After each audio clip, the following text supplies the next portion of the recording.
নতুন সরকার আসার পরে সবগুলো প্রজেক্টগুলো তারা বাতিল করে দিচ্ছে। হয় আপনারা নিজেরা ফান্ড নিয়ে এসে কাজ করেন অথবা আমাদেরকে করতে দেন। তারা নিজেরাও করবে না, আমাদেরকে করতে দিবে না। এটা কোন ধরনের হিপোক্রেসি? আমাদের এই জাতির কোনো উন্নয়ন হচ্ছে না। তো সেই জায়গা থেকে আমরা অনুরোধ করবো, বর্তমান সরকার তারা বলেছে এবার মোট জিডিপির 2% তারা শিক্ষায় বরাদ্দ দিয়েছে, কিন্তু এগুলো কিছু না, এবং তারা এটাকে উন্নয়ন করতে চায়, কিন্তু আমরা তাদের কাজে দেখতে চাই। বিশ্ববিদ্যালয়গুলোতে আমরা যখন দেখি এবং অ্যাক্টিভিটিগুলো দেখি আমরা হতাশ হচ্ছি। আমরা সে আগের মতো করে দেখতে পাচ্ছি দলীয় বিবেচনায় শিক্ষকদেরকে নিয়োগ দেওয়া হচ্ছে, এবং এটা খুবই মানে কষ্টের বিষয়। আমরা ছাত্র সংসদ নির্বাচিত হওয়ার পরে প্রত্যেকটা জায়গায় অসহযোগিতা। আমরা কি কোনো দলের কাজ করতেছি? আমরা শিক্ষার্থীদের জন্য কাজ করতেছি। আমরা বলছি বিশ্ববিদ্যালয়ে যেন আর কখনো গণরম গ্যাসরুম কাজে ফিরে না আসে।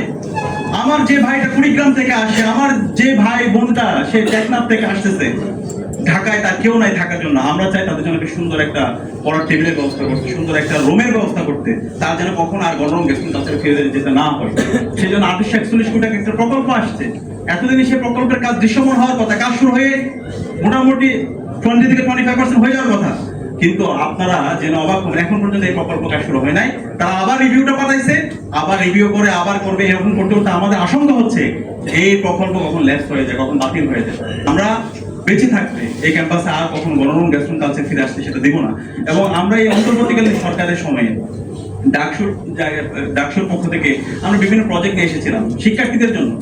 আপনারা জানেন শিক্ষার্থীদের জন্য আমরা আমাদের এই ক্যাম্পাসে মেয়েদের জন্য জিমনেশিয়াম, যেটা কখনো ব্যবস্থা ছিল না, সেটা আমরা ব্যবস্থা করেছি। এরপর হচ্ছে শিক্ষার্থীদের জন্য আমরা সেন্ট্রাল ফিল্ডে, যেটা কখনো সংস্কার হয় নাই, সেটার জন্য আমরা 2 কোটি টাকা একটা ফান্ড নিয়েছি। বিশ্ববিদ্যালয়ের কাছে গেছি, সেটা তারা করে নাই। ঢাকা বিশ্ববিদ্যালয়ে কেন্দ্রীয় মসজিদ 65 বছরের সাথে সংস্কার হয় নাই, সেটা আমরা সংস্কার করেছি, এবং সেটা আরো অধিকতর উন্নয়নের জন্য আমরা সেটার জন্য কাজ করছি।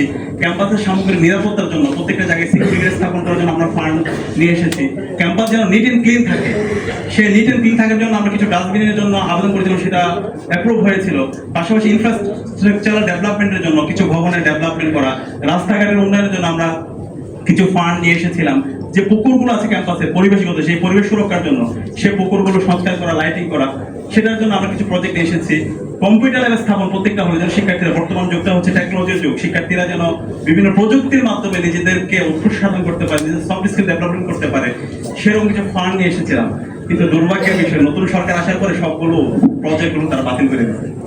বা এটা কি মানে হচ্ছে প্রকল্প, নাকি এটা জামাতের প্রকল্প, নাকি এটা শিক্ষার্থীদের প্রকল্প?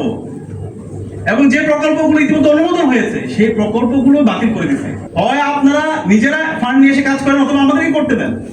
তারা নিজেরাও করবে না, আমাদেরকে করতে দিবে না। এটা কোন ধরনের হিপোক্রেসি?